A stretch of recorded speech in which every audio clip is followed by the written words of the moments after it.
Minister, first of all, I want to obviously welcome the Garda Síochána Compensation Bill of 2021. I think that it's only right and proper that we streamline and make what I would call more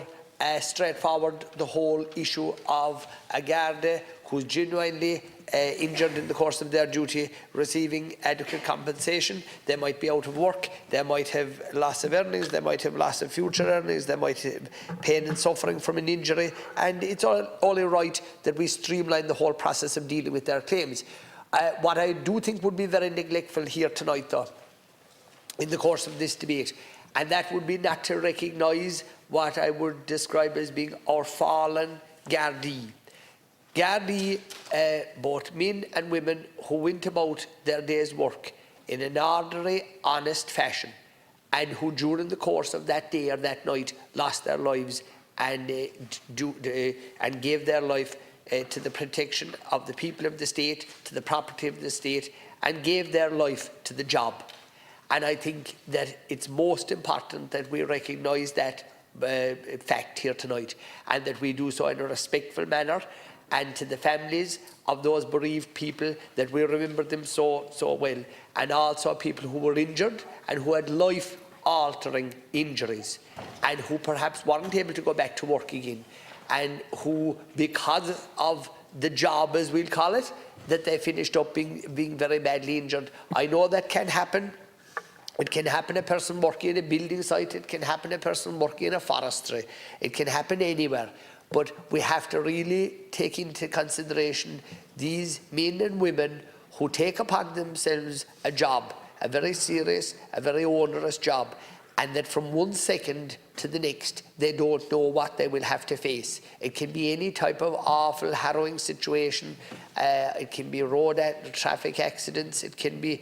serious crime, organised crime, all the different type of things that they come across in their day-to-day duties. But we have to recognise that while other people would steer away from harm, members of the Gardaí have to go to be in harm's way. And it's only right that we recognise that here tonight. I want to speak about the Gardaí in County Kerry and the service that they give. And I know that you, Minister, I know absolutely you appreciate the work that people do everywhere. And in recognising the work that the good Gardaí in Kerry are doing, I would respectfully ask you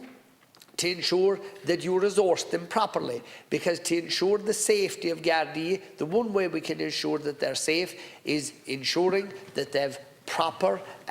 what I would call the machinery that they need to do their job, whether that's their accommodation, where their Garda stations are, the facilities they have, the technology that they have, the vehicles that they have, the people power that they have to deal with situations, to make sure that there's enough people on duty, that the numbers are adequately resourced. And I readily acknowledge the fact that a lot has been done in that regard over the last number of years, and the recruitment is ongoing, and I appreciate that, because we have to account for at all times retiring and ill Gardaí that need to be replaced to keep the workforce up at a proper level. I want to talk about places like South Kerry, what I call South Kerry, in other words down the Iveragh Peninsula,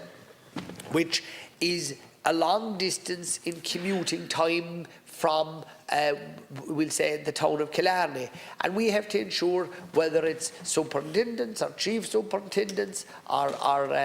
sergeants, that we have enough of a hierarchy in those locations and adequately resource them to ensure that law and order can be maintained and that people can feel safe. We have, of course, a drug problem in Ireland that is running rampant at the moment, and that causes awful problems for the Gardaí, and not just in our towns but in smaller areas also, and in trying to steer young people away from getting involved in drugs or crime. We need to have a good, strong Garda presence. I want to fondly remember Gardaí who have retired and who were great characters and who did great work in our communities, and they were what I would call community-based Gardaí. They were